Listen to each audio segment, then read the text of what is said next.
बिस्मिल्लाहिर्रहमानिर्रहीम। अस्सलाम वालेकुम dear students, welcome to my YouTube channel physics academy by Zakir. Dear students, आज का हमारा जो टॉपिक है इसमें हमने flux through a close surface के बारे में पढ़ना है। कल लास्ट जो लेक्चर था, लास्ट लेक्चर में लेक्चर नंबर 12, उसमें मैंने आपको फ्लक्स के बारे में बताया था कि इलेक्ट्रिक फ्लक्स क्या होता है। ठीक है, ये जो हम आज का हमारा जो लेक्चर है इसमें हमने ये पढ़ना है कि एक पॉइंट चार्ज है या एक क्लोज सरफेस है, उसके अंदर चार्ज पड़ा है। क्लोज सरफेस किस तरह का है? स्फीयर फॉर्म में है, उसके अंदर चार्ज पड़ा है, तो वहां से आने वाला जो फ्लक्स होगा वो हमारे पास किस तरह से होगा और किस चीज पे डिपेंड करेगा। आज के लेक्चर में हमने ये पढ़ना है। याद रखिए कि ये जो सरफेस मैंने क्लोज किया है वो एक स्फीयर फॉर्म में है, ठीक है, और आपने जो भी अमाउंट ऑफ चार्ज है वो उस स्फीयर के सेंटर पे रखा होगा हमने। दैट इज व्हाई हम कहते हैं कि flux due to a point charge. आप उस चार्ज को जब आप उसके सरफेस के स्फीयर के सेंटर पे रख देते हैं तो वो एक पॉइंट की तरह बिहेव कर रहा होगा। अगर आप उसको देखते हैं जैसे ये स्फीयर है, स्फीयर के सेंटर पे ये चार्ज पड़ा है जो कि एक पॉइंट की तरह नजर आ रहा है। दैट इज व्हाई हम इसको flux due to a point charge भी कहते हैं। ठीक है, तो हमारा जो लेक्चर नंबर 12 था उसमें हमने फ्लक्स के बारे में पढ़ा था कि फ्लक्स हमारे पास बराबर होता है फाई जो है वो ई डॉट ए के बराबर, जिसमें ई इलेक्ट्रिक फील्ड को रिप्रेजेंट करता है, ए जो है वो वेक्टर एरिया को रिप्रेजेंट कर रहा है।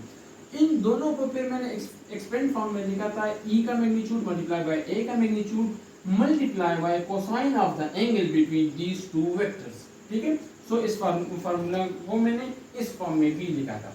ठीक है, ये जो हमारा टॉपिक है इसमें हम यही फार्मूला यूज करेंगे, लेकिन टेक्निक हमारा इसमें सर थोड़ा सा डिफरेंट एक्स्ट्रा, इसमें हम एक दो स्टेप इस तरह से करेंगे कि ये जो सरफेस है ये कर्व फॉर्म में है। इस कर्व फॉर्म की जो सरफेस है उसका एरिया हम वो फ्लैट फॉर्म के सरफेस की तरह एरिया उसका फाइंड नहीं कर सकते। क्यों? वहां पे हम जस्ट ऐसा करते हैं कि लेंथ मल्टीप्लाई बाय विड्थ कर देते हैं तो हमारे पास एरिया की वैल्यू आ जाती है, जैसे कि ये फ्लैट एरिया है। ठीक है, लेकिन इस कर्व सरफेस का एरिया हमारे पास इस तरह से फाइंड नहीं होता। तो इसको फाइंड करने के लिए हम क्या टेक्निक यूज करेंगे? हम इसको फाइंड करने के लिए ये टेक्निक यूज करते हैं कि इस पूरे सरफेस एरिया को स्मॉल नंबर ऑफ पैचेस में या पार्ट्स में हम डिवाइड कर देते हैं। जब आप स्मॉल नंबर ऑफ पार्ट्स में इसको डिवाइड कर देते हैं, ठीक है, टू मेनी पार्ट्स होते हैं, मींस के मैंने जैसे यहाँ पे मैथमेटिक्स में लिखा है कि n नंबर ऑफ पार्ट्स तक मैं उसको डिवाइड कर रहा हूँ, तो उसमें हमारे पास खूबी ये होती है कि हर एक पेज या पार्ट जो हमारे पास बन रहा है वो फ्लैट फॉर्म में बन जाता है, जिसका एरिया हमें फाइंड करना इजी हो जाता है। इसकी एग्जांपल जस्ट लाइक फुटबॉल है। आप फुटबॉल को देखते हैं वो एक स्फीयर फॉर्म में है, लेकिन वो जिन पीसीस से मिलके बना है उन पीसीस को जब आप देख रहे होते हैं तो वो पीस सेपरेटली एक फ्लैट फॉर्म में नजर आ रहा होता है, जिसका एरिया हमें फाइंड करना आसान हो जाता है। एग्जैक्ट ये भी उसी तरह का केस है। ठीक है, जो पार्ट्स यहाँ पे मैंने आपको पार्ट्स शो किए हैं, स्मॉल पार्ट्स, ये थोड़े से पोर्शन में बकाया जितना भी सरफेस है सब पूरे सरफेस को इस तरह से पार्ट्स में हमने डिवाइड किया। हर एक पोर्शन जो है, ठीक है, वो हमें एक स्मॉल अमाउंट ऑफ एरिया को रिप्रेजेंट कर रहा है। ठीक है, जिसको हम डेल्टा ए जो है लिख सकते हैं कि ये जो पोर्शन है इसका एरिया मेरे पास डेल्टा ए के बराबर होगा। अब चूंकि मैंने इसको n नंबर ऑफ पार्ट्स में डिवाइड किया है तो मैं फॉर एग्जांपल इसको डेल्टा A1 लिखता हूँ, दूसरा मेरे पास जो है उसको डेल्टा A2 लिख रहा हूँ, अब टू सो ऑन इस तरह से मैं लिखता हूँ, और ये सबसे आखिरी जो मेरे पास एरिया बन रहा है उसको मैं डेल्टा AN से रिप्रेजेंट करता हूँ कि कोई n नंबर ऑफ एरिया मेरे पास इस तरह से बन रहा है। ठीक है, हर एरिया के जरिए से एक वेक्टर जो है भी हमारे पास प्रोड्यूस हो रहा है, जिस तरह से कल आपको मैंने वेक्टर एरिया के बारे में बताया। वो वेक्टर किस तरह से होगा उसको हम देखें। यहाँ पे मैंने लिखा है डेल्टा ए का वेक्टर। ठीक है, डेल्टा ए का जो वेक्टर होगा वो हमारे पास बराबर होगा ये इस हर एक एरिया के मैग्नीट्यूड मल्टीप्लाई बाय इसके परपेंडिकुलर इसका यूनिट जो वेक्टर होगा वो हम कहते हैं कि वो इसके मैग्नीट्यूड के साथ जब मल्टीप्लाई करेंगे वो हमारे पास इस एरिया का वेक्टर के बराबर होगा। देखें, डेल्टा ए कोई भी आप यहाँ से कंसीडर करें उसका मैग्नीट्यूड होगा, चाहे वो डेल्टा A1 है, डेल्टा A2 है या डेल्टा AN है, और n यूनिट वेक्टर है जो उस के वेक्टर की डायरेक्शन के बारे में आपको बता रहा हूँ। तो हमने यहाँ इस ए की जगह पे डेल्टा ए का वेक्टर लिखना होगा, ई के साथ मल्टीप्लाई करना। दूसरा आपको लास्ट लेक्चर में मैंने एक ये बात भी समझाया था कि कोसाइन ऑफ द एंगल जब जीरो हो तो हम cos 0 लिख देते हैं, cos 0 1 के बराबर होता है, वो e और a के साथ मल्टीप्लाई हो जाता है तो phi e a हमारे पास आ जाता है। जस्ट लाइक आप इस इक्वेशन को ऐसा लिख सकते हैं, phi is equal to e into a, आपके पास ये रिलेशन जो है आ जाती है। ठीक है, इस केस में ये याद रखें कि इलेक्ट्रिक फ्लक्स जो इलेक्ट्रिक फील्ड लाइन जो इस पॉइंट चार्ज से सरफेस की तरफ आ रहे हैं वो हमेशा ऐसा होता है कि वो इस एरिया के साथ इस तरह से इस एरिया के यूनिट वेक्टर के साथ हमेशा पैरेलल होता है। पैरेलल होने की वजह से हम कहते हैं कि इस a और e के दरमियान एंगल जीरो होगा। दैट इज व्हाई मैं phi is equal to e into a लिख रहा हूँ। क्यों? क्योंकि cos 0 मेरे पास हो जाता है और cos 0 जो है वो हमारे पास 1 के बराबर आ रहा है। ठीक है, तो ये जितना भी आपको मैंने बताया है या समझाया है आपको मैंने यहाँ तक, ये सारा का सारा लास्ट जो 12th लेक्चर था उससे रिलेटेड था। अब हम इस एरिया को फाइंड करते हैं कि इस हर एक एरिया में से हर पार्ट में से हमारे पास जो फ्लक्स की वैल्यू आ रही है कितनी वैल्यू होगी। According to this equation phi is equal to EA, ठीक है, जिसमें cos 0 मैंने लिखा है कि 1 के बराबर था और ये इसके साथ मल्टीप्लाई होके EA शो आपको वैल्यू दे रहा है। इसकी जगह मैं इस डेल्टा A1 के लिए फ्लक्स लिख रहा हूँ कि डेल्टा A1 से फ्लक्स कितना आ रहा है, तो मैं एग्जैक्ट यही लिखता हूँ। लेकिन चूंकि डेल्टा A1 से आ रहा है तो मैं उसको phi की जगह phi1 लिख देता हूँ। यहाँ पे इलेक्ट्रिक फील्ड की वैल्यू चूंकि A1 है तो इलेक्ट्रिक फील्ड की वैल्यू को भी मैं E1 लिखता हूँ और साथ में ये एरिया वेक्टर जो है उसका मैं लिखता हूँ कि उसका मैग्नीट्यूड डेल्टा A1 के बराबर है। ठीक है, सिमिलरली मेरे पास डेल्टा A2 जो है यानी दूसरा एरिया जो है मेरे पास, ठीक है, उसको उसमें से आने वाले जो फ्लक्स है उसकी वैल्यू को मैं phi2 से रिप्रेजेंट कर रहा हूँ, वहां से आने वाले इलेक्ट्रिक फील्ड की वैल्यू को E2 से रिप्रेजेंट करूंगा और उस एरिया की मैग्नीट्यूड जो है उसको मैं A2 से डेल्टा A2 से रिप्रेजेंट कर रहा हूँ। सिमिलरली फॉर थर्ड पेज या थर्ड पार्ट ऑफ एरिया जो है वो मेरे पास ये होगा। ठीक है, फोर्थ के लिए मेरे पास phi4 is equal to E4 multiply by A4 होगा, डेल्टा A4 होगा।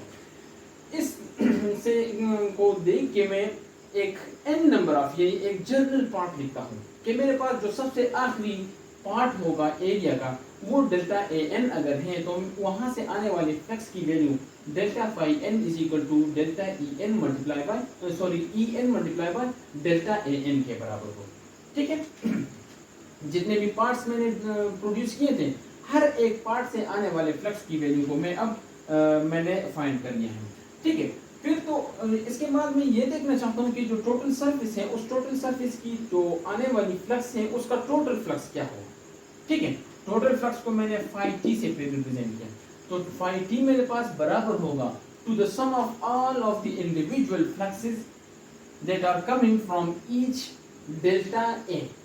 जितना भी डेल्टा a हमने प्रोड्यूस किए हैं हर एक डेल्टा a में से आने वाले इलेक्ट्रिक फ्लक्स की जो वैल्यू होगी उन तमाम को जब हम ऐड करेंगे तो उन तमाम का समेशन उसमें फ्लक्स के बराबर होगा जो इस टोटल सरफेस से आपके पास आ रहा है।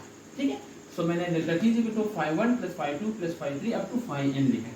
फिर आप यहाँ से इक्वेशन से देख रहे हैं phi1 मेरे पास बराबर है E1 डेल्टा A1, तो मैंने लिखा है E1 डेल्टा A1, इसकी जगह मैंने ये लिखा है। सिमिलरली phi2 की जगह मैंने E2 डेल्टा E2 लिखा है, phi3 की जगह E3 डेल्टा E3 लिखा है। सिमिलरली आपके पास फोर्थ फिफ्थ सिक्स टर्म आखिरी मेरे पास n टर्म जो मैंने फाइंड प्रोड्यूस किया था उसका मैं लिखता हूँ En मल्टीप्लाई बाय a। ठीक है, अच्छा, अब इसके बाद आप ये चीज़ जो है एक लाजमी याद रखें कि यहाँ पे जो चार्ज हमने रखा है वो चार्ज ऐसा है कि वो एक यूनिफॉर्म टाइप का इलेक्ट्रिक फील्ड प्रोड्यूस कर रहा है, यानी उसकी इलेक्ट्रिक फील्ड की यूनिफॉर्म वैल्यू है, वेरिएबल नहीं है। ऐसा नहीं है कि A1 में से इलेक्ट्रिक फील्ड की वैल्यू डिफरेंट होगी, A2 में इलेक्ट्रिक फील्ड की वैल्यू डिफरेंट होगी, A3 में डिफरेंट और AN में डिफरेंट नहीं। तमाम के तमाम जो पार्ट्स आपके पास है हर एक पार्ट को हमने डिवाइड इस तरह से किया है कि हर एक पार्ट के ऊपर इलेक्ट्रिक फील्ड की जो वैल्यू है वो यूनिफॉर्म तरह से डिस्ट्रीब्यूट हो जाए। ठीक है, सो इस वजह से मैं लिखता हूँ कि E1 की वैल्यू, E2 की वैल्यू, E3 की वैल्यू, ये सब के सब वैल्यू जो है आपस में बराबर है इवन के en की वैल्यू जो है वो भी इन सब के साथ बराबर है। तो जब हर जगह पे e की वैल्यू एक तरह से है तो मैं उसको 1 2 3 रिप्रेजेंट करने की बजाय सिंपल e से रिप्रेजेंट कर देता हूँ। ठीक है, तो मैंने फिर ये एक्सप्रेशन यहाँ पे ऐसा लिखा है फाई टी यानी total flux will be equal to e delta A1 plus e delta A2 plus e delta ए3 up to e delta A n. ठीक है, जिसमें मुझे अब ये नजर आ रहा है कि ई जो है ई तमाम एक्सप्रेशन में आपको ई जो है एक कॉमन वैल्यू मिल रही है। इस वजह से मैं ई को कॉमन निकाल लेता हूँ ब्रैकेट में, बकाया जितने भी मेरे पास वेरिएबल्स हैं उन वेरिएबल्स को ब्रैकेट के अंदर लिख देता हूँ। Delta A1 plus delta A2 plus delta up to delta A N. अब delta A one delta A two delta ए3 up to delta A N जो है ब्रैकेट वो मुझे समीशन शो कर रहा है तमाम एरिया के पेचेस का। ठीक है, तमाम जितने भी पेचेस आपने बनाए हैं उन तमाम पेचेस की जो एरिया है उसका सम आपको ये रिप्रेजेंट कर रहा है। अगर आप यहाँ पे देखते हैं कि आप इन तमाम एरियाज को सम अप कर लेते हैं तो क्या वो इस स्फेरिकल ऑब्जेक्ट के सरफेस एरिया के बराबर नहीं आ रहा हूँ? डेफिनेटली आ रहा हूँ। क्यों? क्योंकि मैंने इसी सरफेस को ही डिवाइड करके ये बनाए थे। तो इनको अगर दोबारा से मैं वापस ऐड कर लूँ तो वो मेरे पास इसी सरफेस के एरिया के बराबर होंगे। ठीक है, तो मैं उस सरफेस एरिया को यानी जो स्फीयर का सरफेस एरिया है उसको मैं ए एस से अगर रिप्रेजेंट करूँ तो ये फुल ब्रैकेट जो है इसको मैं रिमूव कर देता हूँ और मैं E into A S simple लिख देता हूँ। ठीक है, ई इंटू ए एस को लिखने के बाद याद रखें कि आपने electric field due to a point charge जो है आपने पढ़ा था प्रीवियस लेक्चर्स में कि उसमें आपके पास ई जो है वो हमारे पास बराबर था 1/4 pi epsilon not into q divide by r square, इसके बराबर थी हमारे पास ई की वैल्यू। और एरिया जो है ये याद रखें, यहाँ पे मैंने जो सरफेस लिया है वो मैंने एक स्फीयर फॉर्म आपको लेक्चर के स्टार्ट में बताया कि मेरे पास जो क्लोज सरफेस है वो स्फीयर की फॉर्म है, तो उसका सरफेस एरिया जो है वो हमारे पास 4 पाई आर स्क्वायर के बराबर होता है। ठीक है, अगर हम इन दोनों की ये वैल्यूज उठा के इस एक्सप्रेशन में पुट कर लें तो यहाँ से देखें मैंने यहाँ पे इसके बाद स्टेप ये वाला है कि पाई टी मैंने लिखा है 1/4 pi epsilon not q divide by r square के बराबर, इसको ई की जगह लिखा है। ठीक है, ये सारी की टर्म जो है ए एस जो है सरफेस एरिया उसकी जगह 4 पाई आर स्क्वायर को यहाँ पे रिप्लेस कर दिया है। तो अगर आप यहाँ पे देख रहे हैं आपके पास ऐसा हो जाता है ये 4 पाई और 4 पाई ये कैंसिल हो जाते हैं, ये आर स्क्वायर इस आर स्क्वायर के साथ कैंसिल हो जाता है। ठीक है, देन आपके पास क्या रह जाता है, टोटल फ्लक्स जो है फाई टी वो आपके पास इक्वल हो जाता है Q divide by epsilon naught. ठीक है, total flux due to a point charge या total flux coming out of the surface is equal to Q divide by epsilon naught. ठीक है, ये हमारे पास एक पॉइंट चार्ज की वजह से आने वाले फ्लक्स की वैल्यू है या क्लोज सरफेस से आने वाले जो फ्लक्स होगी उसकी वैल्यू हमारे पास ये होगी, जो कि आप इक्वेशन से देख रहे हैं हमें ये शो कर रहा है इक्वेशन कि फ्लक्स जो क्लोज सरफेस से आ रहा है वो चार्ज पे डिपेंड कर रहा है कि वहाँ पे चार्ज जो पड़ा है कितना अमाउंट ऑफ चार्ज है। ज़्यादा अमाउंट ऑफ चार्ज है तो ज़्यादा फ्लक्स आएगा, कम अमाउंट ऑफ चार्ज है तो कम फ्लक्स आपके पास आएगा। और साथ में एप्सिलॉन नॉट जो है परमिटिविटी ऑफ फ्री स्पेस को रिप्रेजेंट कर रहा है। अगर इसकी जगह कोई दूसरा मीडियम आप रख दें तो उस मीडियम की परमिटिविटी पे भी डिपेंड कर रहा हो। ठीक है, तो फ्लक्स जो है इन दोनों फैक्टर्स पे डिपेंड कर रहा है।